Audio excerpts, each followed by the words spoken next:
Box office దగ్గర re release movies తో ఎప్పటికప్పుడు రికార్డులతో మాస్ రచ చేస్తున్న సూపర్ స్టార్ మహేష్ బాబు నటించిన క్లాసిక్ అతడు సినిమాతో రీసెంట్ గా ఆడియన్స్ ముందుకు రాగా సినిమా ఓపెనింగ్స్ పరంగా రీ రిలీజ్లలో సెన్సేషనల్ రికార్డులను క్రియేట్ చేస్తుందని అందరూ అనుకున్నారు. ఓవరాల్ గా సినిమా బాక్సాఫీస్ దగ్గర మొదటి రోజున ఇప్పుడు 4.5 కోట్లకు పైగా గ్రాస్ మార్క్ అందుకొని ఉన్నంతలో మంచి జోరునే చూపించిన సినిమాకి ఉన్న సత్తా ఈ లెక్కకు డబ్బులు అనిపించే రేంజ్ కలెక్షన్ ను అందరూ ఎక్స్పెక్ట్ చేశారని చెప్పవచ్చు. ఓపెనింగ్స్ లో మొత్తం మీద మహేష్ బాబు రీసెంట్ మూవీస్ లలో రీ రిలీజ్ లలో మంచి కలెక్షన్లతోనే ఈ సినిమా కూడా నిలిచిందని చెప్పాలి. కలేజా మూవీ ఓపెనింగ్స్ లో సంచలనాలను సృష్టించగా ఆ రికార్డులను అతడు మూవీ బ్రేక్ చేస్తుందని అందరూ అనుకున్నారు. ఓవరాల్ గా రీ రిలీజ్ లలో వరల్డ్ వైడ్ గా హైయెస్ట్ ఓపెనింగ్స్ అందుకున్న టాలీవుడ్ సినిమాలను గమనిస్తే గబ్బర్ సింగ్ మూవీ ఇప్పటికీ టాప్ ప్లేస్ లో 7.53 కోట్ల గ్రాస్ తో ఎవరికి అందనంత ఎత్తులో ఉంది. తర్వాత ప్లేస్ లో కలేజా ఈ ఏడాది బిగ్గెస్ట్ ఓపెనర్ గా 6.85 కోట్ల గ్రాస్ అందుకోగా తర్వాత మురారి 5.41 కోట్ల గ్రాస్ ను, బిజినెస్ మ్యాన్ 5.27 కోట్ల గ్రాస్ ను అందుకోగా ఇప్పుడు అతడు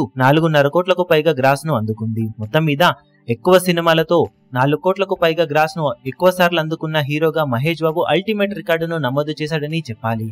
ఓవరాల్ గా వరల్డ్ వైడ్ గా టాప్ 5 బిగ్గెస్ట్ ఓపెనింగ్స్ ని అందుకున్న అతడు మూవీ లాంగ్ రన్ లో ఇప్పుడు 5 కోట్ల మార్కును అవలీలగా అందుకోవడం ఖాయంగా కనిపిస్తూ ఉండటంతో మహేష్ బాబు కెరీర్ లో అలాగే రీ రిలీజ్ మూవీస్ లలో ఎక్కువ సార్లు 5 కోట్లకు పైగా గ్రాస్ మార్క్ అందుకున్న రికార్డు కూడా నమోదు అవ్వడం ఖాయమని చెప్పాలి. ఇక ఓవరాల్ గా సినిమాకు ఉన్న పొటెన్షియల్ దృష్ట్యా మినిమం 12-15 కోట్ల వరకు గ్రాస్ అందుకుంటుంది అనుకున్నా కానీ ఆ విధంగా మాత్రం సినిమా కొంచెం నిరాశపరిచింది.